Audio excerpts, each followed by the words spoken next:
Hello, everyone. Welcome back. Hope you all had a good spring break. Today, we're going to dive back into our class, and what we're going to be doing today is discussing Unit 2. I just want to give a quick recap of that, just so we can all have the same frame of reference and remember what we're working on right now. Maybe you took some time off on break to just enjoy it. Hopefully, you went somewhere warm. It was like 30 degrees all week, so, typical Illinois spring. But moving on from that, I'll talk about Unit 2, talk about what you'll be doing, key components of it, just a little refresher. In addition to that, we're also going to talk about the rhetorical stance. This article is something that can be applied to your work, especially with this aspect of it, which focuses on writing a resume, cover letter, also a little bit of an interview strategies. So understanding some key aspects of the rhetorical stance can give you an idea of how to communicate effectively and ethically. So there is an additional reading that I will post to ReggieNet for this. There's also going to be a quiz at the end tied to this reading. But considering you've already done a couple minor assignments, I'll leave that up as an optional extra credit assignment. So maybe if you've missed something, this will give you an opportunity to make up for that potentially lost credit. Or if you've done everything and you just want an additional 5 extra credit points, it's up to you as well. So we'll talk about that. As for our next class on Wednesday, there's going to be another reading called Skeptics May Object, and that's specifically focused on discussing and outlining counter-arguments, which is, again, something you want to pay attention to, especially for the business world and possibly for potential interviews down the line. So this is kind of a long-term goal, something to be thinking about beyond this class and as you enter the professional world. So that's what we've got going on today and for our next class as well. So moving on from that, I just want to quickly recap the Unit 2 project that we're working on that is going to be due on the 20th, so about a week to go before that is finally due. So for the Unit 2 project, what we're going to be doing is a personal portfolio, which when you submit your work to ReggieNet will consist of 3 parts. These parts are the resume, cover letter, and corporate culture analysis. So we've discussed these specific genres of writing throughout this unit. You've done some genre studies on the corporate culture analysis. There are some samples up on ReggieNet, and there are samples of resumes and cover letters to just give you a little bit of direction in terms of what these documents might look like in their final forms. So as for the key themes, what we're doing, why we're doing it in this unit.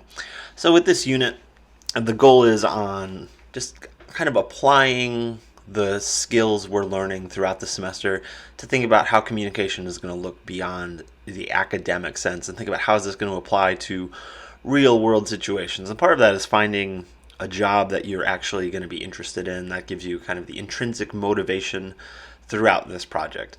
So some key themes we've discussed throughout is public speaking, interview questions, critical reading, succinct, effective writing, also some research strategies with the corporate culture analysis. So this project is designed to just get you out of the abstract. When you're in college, it's kind of easy to think about just your coursework as blank theory without thinking about how does it apply or what are your next steps. So with the Unit 2 project, the goal is to find a job you're actually interested in, a job you want to apply to after you graduate, and tailor your resume and cover letter to that specific job. So again, it's a good idea to just have a general resume to send out in bulk, but there are some positions that you're going to find that you're really, really going to want, that you feel you'd be a great fit for. So those are the kind of jobs, if you're just thinking pragmatically, that you're going to want to dedicate some more time to. And this project, this opportunity gives you an opportunity to work towards that. And finally, what I want to do is just briefly reiterate the corporate culture analysis, just because this is the one part of the project that you probably have the least experience in.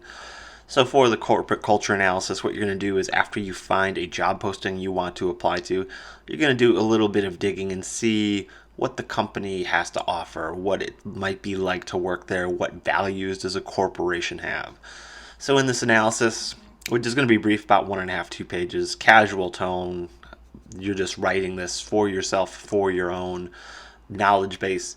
And what you're going to be doing is research the stated values, norms, beliefs that your company has. What do they have out there? So you might do this by looking through some social media pages, seeing what kind of posts they're making. Maybe you can find some speeches or posts, social media posts from high-ranking board members, CEOs, CFOs, COOs, whatever it might be. And you're going to analyze this to get an idea of what is the company looking for? What is their vision for this organization? What kind of values do they have? And how might you tailor your application materials to that? So this is going to help you stand out in the early stages in terms of interviewing. Perhaps when your applications are being screened by HR, they might have some kind of computer algorithm sorting based on keywords or phrases. And by digging through and doing this additional research, it might help your resumes stand out a little bit more. And especially in the interview process, when you're talking with someone, a hiring manager, if you're able to articulate what a company stands for, what kind of values they have, that's going to show that you have dedication, that you have research skills, that you're really invested in this, and you're not just a random body looking to do a job. So these kind of skills, it's something that I think is very useful as you're putting together application material. So that's a quick recap of Unit 2.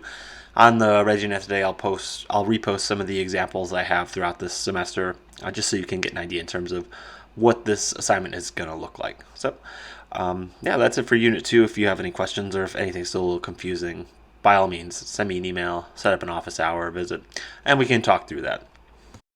Hello again, and welcome to another lecture video for English 145. For today's class, we have an article to discuss Wayne Booth's The Rhetorical Stance.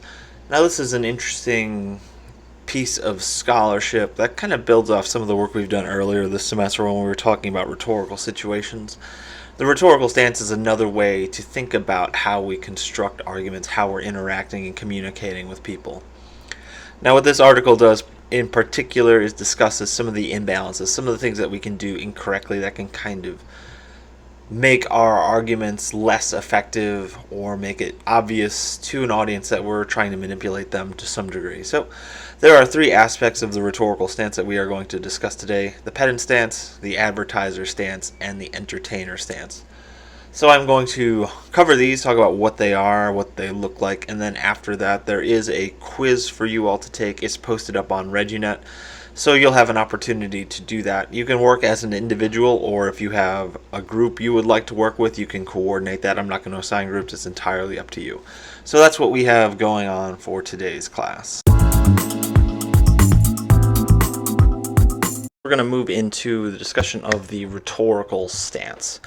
So there was an article for you to read today, this article, and the goal of this piece is Wayne Booth. He is a rhetorician, and he was giving a talk to a conference of other teachers of writing in English. What he wanted to do is show how writing can be ineffective from three deviations, three simple shortcomings that writers should be aware of. So throughout this article, Booth talked about three specific deviations, three faults in the rhetorical stance as he saw it that can cause writing to be ineffective based on what it's valuing, what it's overvaluing. Those three stances are the pedant stance, the advertiser stance, and the entertainer stance. So over the course of the next few slides, I'm going to briefly cover what those are, give you an idea, give you a place of reference for what Booth was talking about. So the purpose of the rhetorical stance, why we're studying this is again a nice foundational piece of rhetorical understanding that you can use as your judging or critiquing a piece that you might potentially using for one of your projects. It's also important to keep this in mind as you're communicating with other people. So each of the three features we're going to talk about today are ways you can sabotage an effective piece of writing. So with these, it's possible, it's even sometimes easier to achieve the guise of effectiveness or reaching your goals by using these stances. But we need to think, what do we value as individuals? What do we value as people in a society? So much like with rhetorical fallacies that we've discussed earlier this semester, exploiting the rhetorical stance is not necessarily the most ethical thing to do. It's an option you have available to you. But again, as an idealist, I would suggest perhaps using this information to your own benefit so you can construct more effective communication on your own, and use it so you can also critique and judge the work of others and understand when you're trying to be, or when people are trying to deceive you. The first of the three stances we have here today is the pedant stance, and this is described by Booth as ignoring or underplaying the personal relationship of the speaker and audience, and depending entirely on statements about the subjects. So when we're looking at this stance, what we see here is an overemphasis on logos, an overemphasis perhaps on some kind of empirical study, perhaps on a bunch of data that's been collected, where the author is just simply putting information out there and is hoping that whoever they are speaking to will simply accept what they are being told. And this is problematic for a number of reasons. So the first reason that this can be a problem is that while logos is an effective way to influence an audience, if you're ignoring your audience completely, what you're saying can come off as rather cold and feel distant or feel just completely devoid of relevance to whatever you might be talking about. Sure, you can say that rainforests in Greenland are shrinking by 1.3% over the global average every 7 years, but are you able to connect with that? Do you care about deforestation in Greenland? Do they even have forests in Greenland? Isn't that just a giant block of ice? I don't know. Maybe it is. But the example remains solid. If you overuse logos, if you decide to put your entire argument on the sake of that or statistics, it can be very cold. So something you need to do is think about, how does pathos work? How can we make these connections? How can we make people actually care about what you're talking about? So if you ignore the audience completely, if you don't really put in any thought into how people are going to take up this information, what they can potentially do with this, there's going to feel like there's no real application to the work you're doing. And remember, audience is very important for anything that we're doing, because when we speak, when we're using rhetoric, we're trying to persuade an audience. We're trying to convince a group of people to invest in our product, or to hire us to a new position, or to persuade people to look at things in a different way. So that appeal to audience, the appeal to the human side of an argument, is something you want to keep in mind. And with the pedant stance, that's ignoring that completely, and doing so can be very problematic for you and for your argument. So moving on from the pedant stance, we move on to the second deviation, and that is the advertiser stance. So the fault in this rhetorical stance comes from undervaluing the subject and overvaluing pure effects, which Booth further describes as how to win friends and influence people. So that we have the opposite of the pedant stance, and here the subject as itself is completely ignored, and instead the focus is only on winning over an audience by telling them what they want to hear through pathos. So like advertising tells us what we want to hear to sell us Coca-Cola or Ford pickup trucks or whatever it might be, the advertiser stance is dangerous because it's not really looking to tell you anything that's actually useful. It's not looking to give you information that makes you a better person or allows you to make a stronger, sound decision. It's just telling you what you want to hear, so to be convinced by the thing that you're being advertised to at the very moment. So this is something you want to avoid, because once you're found out and once people are able to deduce that you are taking the advertiser stance, that you're just telling them what they want to hear for your own goals, that's really going to damage your ethos, that's going to damage your credibility. And once you reach that point, there's really not a lot you can do to recover from that. So this stance is something to be avoided absolutely and at all costs. And the final stance, the final deviation we have, is the entertainer stance. And this stance is a willingness to sacrifice substance to personality and charm.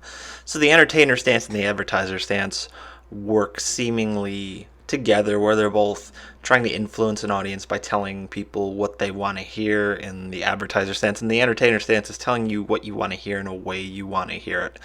So this stance, what it's overvaluing is the concept of ethos. So it's willing to build up the personal charm or the credibility, whatever a speaker might have, to make them seem more convincing, that you're more willing to listen to this person just based on who they are, how they carry themselves, things of that nature. So the issue with the entertainer stance and the advertiser stance, if you use these deviations, you might be able to win favor But the underlying issue here is that there's not going to be a deeper understanding of why an audience member is feeling that specific way. So you're overusing a couple of rhetorical appeals to kind of hide the actual issue being discussed. So this is problematic because if we think back to Bitzer's conceptualization of the rhetorical situation, if an audience is not able to provide the change that you're trying to accomplish, is there any merit to that approach to even constructing rhetoric of any kind?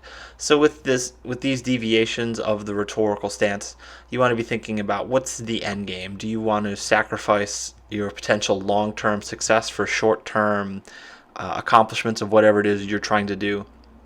So all of these goals, all of these rhetorical stances, all these deviations of these stances are highly problematic, and these are some things that, again, you want to be very aware of, especially in the context of, say, job interviews or putting together application material.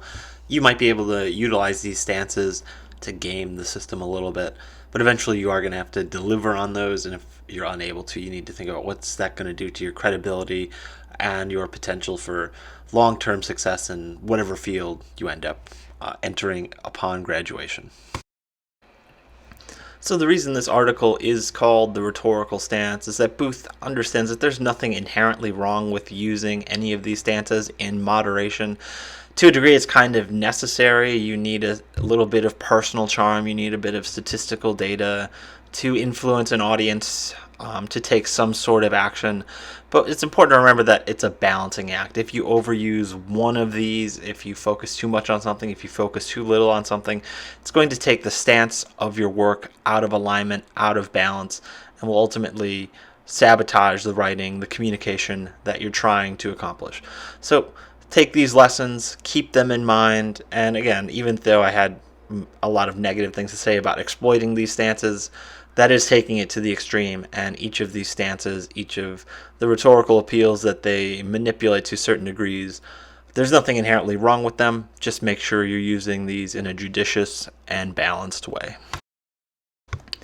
So that will do it for me here today. I could talk at length about these stances, provide you with a bunch of different examples, but there's not a lot of value to just kind of bombard you with this information. So what I've just elected to do is have a little quiz for you. So up on ReggieNet, you're going to find a short quiz posted in the lessons material. You will submit this under the assignments tab.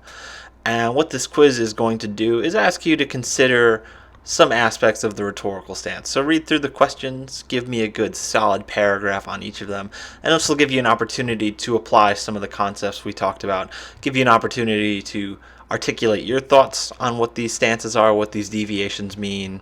So for this quiz, again, it's super casual. You don't have to be super formal. I don't need fully formatted APA, MLA style. I don't need like 9 citations for this. Unless you want to do that, totally fine with that. But for this, it's just a casual, low-stakes assignment. It's just an opportunity for you to discuss this, maybe think about how this work would apply to your Unit 2 project. So you can take this on your own individually, or if you want to form a group, the roster is listed online. If you've had some good experiences working with your genre research groups and partners and want to work with them on this, that's up to you. So you can work on this individually, you can work on this on a group. So the short quiz, you can find that up on ReggieNet. Take that, submit that, and that'll be it. So thank you for your time. Hopefully you find this information very helpful.